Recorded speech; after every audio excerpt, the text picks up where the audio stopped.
ഇത് മറ്റൊരു വിഷയം കാണുന്നത് പോലെ കൈകാര്യം ചെയ്യാനുള്ള ഒരു കാര്യമല്ല. ഇതിനകത്ത് പലതരത്തിലുള്ള തെറ്റാണ് ഇതിൻ്റെ അകത്ത് നടന്നിരിക്കുന്നത്. ഒന്ന്, വളരെയധികം വേദനയോടെയും വളരെയധികം ഞെട്ടലോടെയുമാണ് ഇന്നലെ ഒരു മരണം അറിയാനായിട്ട് കഴിഞ്ഞത്. ഗർഭിണിയായിട്ടുള്ളൊരു യുവതി തിരുവനന്തപുരത്ത് രക്തം വാർന്നൊലിച്ച് കുട്ടിയും അമ്മയും മരണപ്പെട്ടു എന്നുള്ളൊരു വാർത്തയാണ് അറിയാനായിട്ട് കഴിഞ്ഞത്. ഇവിടെ കുറച്ച് തെറ്റുകൾ നിങ്ങൾ മനസ്സിലാക്കേണ്ടതായിട്ടുണ്ട്. ഇത് ഇനി ആവർത്തിക്കാതിരിക്കാനായിട്ട് ഇത് ശ്രദ്ധിക്കേണ്ടതായിട്ടുണ്ട്. ആദ്യമായിട്ട് നമ്മുടെ എല്ലാവർക്കും ബേസിക് ആയിട്ടുള്ള കുറച്ച് റൈറ്റ്സ് ഉണ്ട്. വസ്ത്രം, ആഹാരം, പാർപ്പിടം, ഇതെല്ലാം നമ്മുടെ ബേസിക് റൈറ്റാണ്. അതുപോലെ തന്നെയാണ് നമുക്ക് ബേസിക് ആയിട്ടുള്ള അവകാശമാണ് ഒരു നോർമൽ ഹെൽത്ത് എന്നുള്ളത്. അതിന് നമ്മുടെ അവകാശമാണ്. ശരിക്കും ആ ഒരു അവകാശത്തിന് ഈ ഒരു ഭർത്താവ് തടയിടുകയാണ് ഉണ്ടായത്. 3 പ്രാവശ്യം ഈ ഒരു സ്ത്രീ സിസേറിയൻ ഡെലിവറി കഴിഞ്ഞതാണ്. അത് കഴിഞ്ഞതിന് ശേഷം അടുത്ത പ്രാവശ്യം 1 വർഷത്തിനകത്താണ് വീണ്ടും പ്രഗ്നൻ്റ് ആകുകയും ആ ഒരു പ്രാവശ്യം വജൈനൽ ഡെലിവറി സ്വാഭാവികമായിട്ട് ഡെലിവറി വേണമെന്ന് വാശി പിടിച്ച് അക്യുപഞ്ചറിന് ഉപയോഗിച്ചും അതുപോലെ യൂട്യൂബിലെ വീഡിയോ കണ്ടുകൊണ്ടും ഈ ഒരു ഡെലിവറി എടുക്കാൻ നോക്കിയിട്ടാണ് മരണമുണ്ടായത്. അപ്പോൾ ഈ മരണത്തിന് എന്തൊക്കെയാണ് കാരണങ്ങൾ? ആദ്യത്തെ പോയിന്റ് എന്ന് പറഞ്ഞാൽ ഭർത്താവിൻ്റെ വാശി തന്നെയാണ്. ഭർത്താവ് വളരെയധികം വാശി പിടിച്ചു എന്നാണ് അറിയാനായിട്ട് കഴിഞ്ഞത്. ഭാര്യയെ ഒരു കാരണവശാലും ഹോസ്പിറ്റലിൽ കൊണ്ടുപോയില്ല. കാരണം ഭാര്യ ഭയപ്പെട്ടത് എന്താണ്? ഈ ഭർത്താവ് ഉപേക്ഷിച്ചു പോകുമോ എന്നുള്ള പേടി കാരണം. അയാളെ മറികടന്ന് സംസാരിച്ചു കഴിഞ്ഞാൽ അയാൾ ഉപേക്ഷിക്കും എന്നാണ് അവർ എന്നോട് പറഞ്ഞത്. ഭാര്യയാണെങ്കിലും മക്കളാണെങ്കിലും അത് അവരുടെ പ്രോപ്പർട്ടിയാണെന്നാണ് കരുതുന്നത്. അല്ലെങ്കിൽ അവരുടെ ബേസിക് അവകാശങ്ങളൊന്നും മിക്ക വീടുകളിലും ചെയ്തു കൊടുക്കാറില്ല. അത് അവരുടെ പ്രോപ്പർട്ടിയാണ്, അത് എൻ്റെ തീരുമാനമെന്നാണ് മിക്ക ആളുകളോടും ആ ഒരു ഭർത്താവ് പറഞ്ഞത്. അവിടെ 20 ആരോഗ്യ പ്രവർത്തകർ ഇടയ്ക്കിടയ്ക്ക് വന്നു പോയോ എന്നാണ് അറിയാനായിട്ട് കഴിഞ്ഞത്.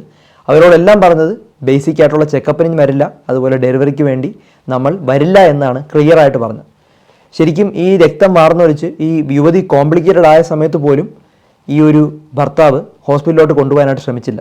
ശരിക്കും നാട്ടുകാർ ഇടപെട്ട് പോലീസിനെ വിളിച്ചാണ് അവസാനമാണ് അബോധാവസ്ഥയിലായ സമയത്താണ് തിരുവനന്തപുരത്തൊരു സ്വകാര്യ ആശുപത്രിയിലോട്ട് എത്തിക്കുകയും മരണം സംഭവിച്ചു എന്ന് അവർ ഡിക്ലെയർ ചെയ്തത്. ശരിക്കും ഇത്തരത്തിലുള്ളൊരു സംഭവങ്ങൾ ഇപ്പോഴും നടക്കുന്നു എന്നുള്ളത് വളരെ ഞെട്ടലോടെയാണ് ഇന്നലെ അറിയാനായിട്ട് കഴിഞ്ഞത്. നമ്മുടെ കേരളം എന്ന് പറഞ്ഞു കഴിഞ്ഞാൽ ഇന്ത്യയിൽ തന്നെ ഏറ്റവും മികച്ച ആരോഗ്യ മോഡലുള്ള ഒരു സംസ്ഥാനമാണ്. പക്ഷെ ചില തെറ്റിദ്ധാരണകളും ചില അവബോധമില്ലായ്മയും ചില അറിവില്ലായ്മയും ഇപ്പം ചില സമൂഹങ്ങളിലും ചില സ്ഥലങ്ങളിലും ഇപ്പോഴും ഉള്ളത് കൊണ്ടാണ് ഇത്തരത്തിലുള്ള അപകടങ്ങൾ ഉണ്ടാകുന്നു, മരണങ്ങൾ ഉണ്ടാകുന്നു. മറ്റു സംസ്ഥാനങ്ങളിലും ഉണ്ടാകുന്നുണ്ട്. പക്ഷേ നമ്മുടെ സംസ്ഥാനത്തിൽ ഇത് ഇടയ്ക്ക് ഉണ്ടാകുന്നതിൻ്റെ കാര്യം ഇത്തരത്തിലുള്ള തെറ്റായ ചികിത്സയിലുള്ള വിശ്വാസവും അല്ലെങ്കിൽ തെറ്റായിട്ടുള്ള ചിന്തകളും അതുപോലെ കാര്യങ്ങളും മനസ്സിൽ സൂക്ഷിക്കുന്നതുകൊണ്ടാണ്.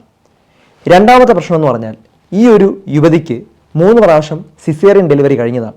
അതായത് വയർ കീറിയാണ് കുട്ടിയെ പുറത്തെടുത്തിരിക്കുന്നത് 3 പ്രാവശ്യം.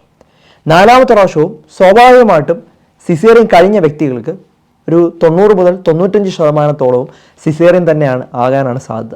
ഇനി നോർമൽ ഡെലിവറി പറ്റില്ല എന്ന് ചോദിച്ചാൽ അങ്ങനെ ഓപ്ഷൻ ഉണ്ട്. പക്ഷേ വളരെ കെയർഫുള്ളായിട്ട് അതൊരു ഗൈനക്കോളജിസ്റ്റ് ഒബ്സർവ് ചെയ്ത് വേണം ചെയ്യാൻ. കാരണം 3 പ്രാവശ്യം വയർ കീറിയിട്ടുണ്ട്. അപ്പോൾ അത് ഉണങ്ങാനുള്ള സമയം തന്നെ എടുക്കും. ശരിക്കും ഈ ഒരു ലേഡി 1 വർഷം മുമ്പാണ് പ്രസവിച്ചത്. അപ്പോൾ അതുകൊണ്ട് തന്നെ പൂർണ്ണമായിട്ട് ഹീലായി കാണില്ല. അപ്പം പ്രസവത്തിൻ്റെ സമയത്ത് എന്താ സംഭവിക്കുന്നത്? നോർമൽ പ്രസവത്തിന് അത് സങ്കോചിക്കുകയും വികസിക്കുകയും ചെയ്യും നമ്മുടെ യൂട്രസ്. അപ്പോൾ സങ്കോചിക്കുന്ന സമയത്ത് പ്രോപ്പറായിട്ട് അത് ഉണങ്ങിയിട്ടില്ലെങ്കിൽ അത് പൊട്ടിപ്പോകാൻ സാധ്യതയുണ്ട്. എനിക്ക് തോന്നുന്നത് അങ്ങനെ തന്നെയാണ്, പൊട്ടിയാണ്, രക്തം വാർന്നൊലിച്ചാണ് മരണപ്പെട്ടത്. അപ്പോൾ വെജൈനൽ ഡെലിവറി ആഫ്റ്റർ സിസേറിയൻ എന്നുള്ളൊരു കണ്ടീഷനുണ്ട്. അങ്ങനെയാണെങ്കിൽ വളരെ ക്ലോസ് ആയിട്ട് ഗൈനക്കോളജിസ്റ്റ് ഒബ്സർവ് ചെയ്യും. എന്തെങ്കിലും തരത്തിൽ കോംപ്ലിക്കേഷൻ ഉണ്ടായാൽ ICU ബാക്കപ്പ് ഒക്കെ വേണം. കാരണം ചിലപ്പം കുട്ടിക്ക് ഹാർട്ട് റേറ്റ് കുറയാം, ചിലപ്പോൾ കുട്ടി താഴോട്ട് വരില്ല, ചിലപ്പോൾ ബ്ലീഡിങ് വരാം. അതുപോലെ പലതരത്തിലുള്ള കോംപ്ലിക്കേഷൻസ് ഒക്കെ ഈ വജൈനൽ ഡെലിവറി ശ്രമിക്കുന്ന സമയത്ത് വരാം, പ്രത്യേകിച്ചും സിസേറിയൻ കഴിഞ്ഞിട്ടുള്ള സമയത്ത്. അപ്പോൾ അങ്ങനെയുള്ള സാഹചര്യത്തിൽ ഒരു ബാക്കപ്പ് ഉണ്ടെങ്കിൽ മാത്രമേ നമുക്ക് രക്ഷിക്കാനായിട്ട് കഴിയുള്ളൂ. ഇനി 3ാമത്തെ ഒരു കാര്യം എന്ന് പറഞ്ഞാൽ പല ആളുകളും പറയുന്നത് 50 വർഷം മുമ്പ് മിക്ക പ്രസവങ്ങളും നടന്നത് വീട്ടിൽ തന്നെയല്ലേ, ഇപ്പോഴല്ലേ എല്ലാവരും ആശുപത്രിയിൽ കൊണ്ടുപോയി ഡെലിവറി എടുക്കുന്നതാണ്.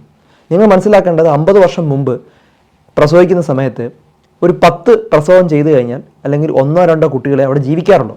നിങ്ങളൊന്ന് ആലോചിച്ച് നോക്കുക. നിങ്ങളുടെ അപ്പൂപ്പൻ്റെ ഒരു മുമ്പത്തെ ജനറേഷനിൽ ഒരു 50 വർഷം അല്ലെങ്കിൽ 60 വർഷമൊക്കെ മുമ്പ് ആ ഒരു സമയത്ത് 10 ഡെലിവറി ഒക്കെ കഴിഞ്ഞാൽ 1-2 കുട്ടികളെ ജീവിക്കാറുള്ളൂ. മിക്ക കുട്ടികളും മരണപ്പെടാറുണ്ട്. അതുപോലെ തന്നെ മിക്ക അമ്മമാരും മരണപ്പെടാറുണ്ട്.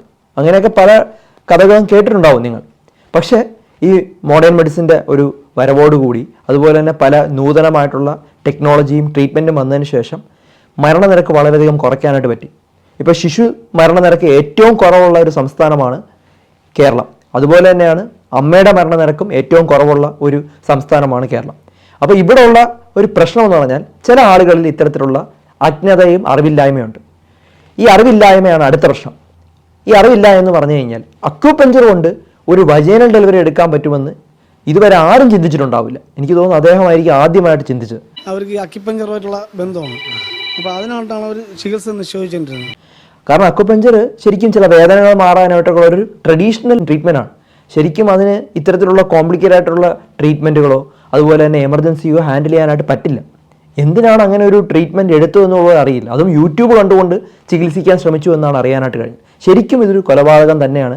ഈ അറിവില്ലായ്മ പലയിടത്തും പ്രശ്നം വരാറുണ്ട്. ഓച്ചിറയിൽ ഡിഫ്തീരിയ ബാധിച്ച് ചില കുട്ടികൾ വളരെ ക്രിട്ടിക്കലായിട്ട് മരണപ്പെട്ടു.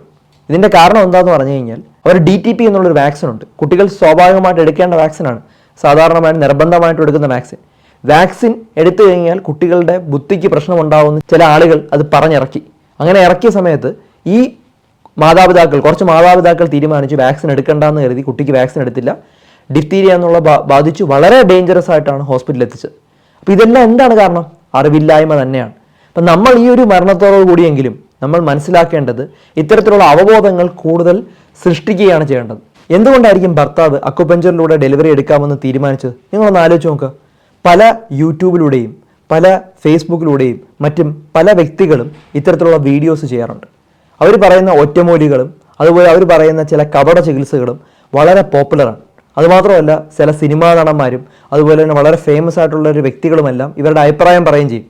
ഞാൻ ഈ ഒരു ചികിത്സ എടുത്ത് അക്യുപഞ്ചർ എടുത്ത് എൻ്റെ ഈ അസുഖം മാറി എന്നൊക്കെ പറയുമ്പോൾ ആളുകൾ അങ്ങ് വിശ്വസിക്കും, അല്ലെങ്കിൽ അത്തരത്തിൽ അവകാശവാദങ്ങൾ പറയും. ഈ സിനിമാ നടന്മാരും അതുപോലെ തന്നെ ലോകമറിയുന്ന ഈ വളരെ ഫേമസ് ആയിട്ടുള്ള ആളുകളെല്ലാവരും എന്ത് ചെയ്യുമെന്ന് പറഞ്ഞു കഴിഞ്ഞാൽ ഈ അസുഖം മാറി എന്നുള്ള ടെസ്റ്റിമോണിയൽ കൊടുത്തു കഴിഞ്ഞാൽ ആളുകൾ അത് വിശ്വസിക്കും. അല്ലെങ്കിൽ ഇത്തരത്തിലുള്ള ആളുകൾ ഇത്തരത്തിലുള്ള വീഡിയോസ് ആയിരിക്കും ചെയ്യുന്നത്. 5 മിനിറ്റ് കൊണ്ട് അല്ലെങ്കിൽ 5 ദിവസം കൊണ്ട് വയറ് കംപ്ലീറ്റ് കുറയ്ക്കാം, അല്ലെങ്കിൽ ഈ ഇല കഴിച്ചു കഴിഞ്ഞാൽ ക്യാൻസറിനെ പൂർണ്ണമായിട്ട് മാറ്റാം, ഈ ജ്യൂസ് 10 ദിവസം കുടിച്ചു കഴിഞ്ഞാൽ നിങ്ങളുടെ ആസ്മ മാറ്റാം എന്നൊക്കെ പറഞ്ഞ് ക്യാപ്ഷൻ ഉണ്ടെങ്കിൽ അത് തെറ്റ് തന്നെയാണ്. ചില പ്രൊഡക്റ്റുകൾ മാർക്കറ്റ് ചെയ്യാറുണ്ട്. ഈ വൈറ്റമിൻ ഗുളിക സ്ഥിരമായി കഴിച്ചാൽ നിങ്ങളുടെ അസുഖം മാറാം, അല്ലെങ്കിൽ ഈ ഒരു മരുന്ന് കലക്കി കുടിച്ചു കഴിഞ്ഞാൽ നിങ്ങളുടെ ശരീരം വെളുക്കും എന്നൊക്കെ പറയുന്നത് തികച്ചും തെറ്റ് തന്നെയാണ്. അപ്പോൾ ഈ ഒരു വീഡിയോ മറ്റുള്ളവർക്കായി ഷെയർ ചെയ്ത് കൊടുക്കുക. വളരെ പ്രധാനപ്പെട്ട ഒരു കാര്യമാണ് നമ്മൾ ഇന്ന് ചർച്ച ചെയ്തത്. മറ്റൊരു വീഡിയോയുമായി ഡോക്ടർ ഡി ബെറ്റർ ലൈഫ് ഉടനെ വരുന്നതായിരിക്കും. Take care all.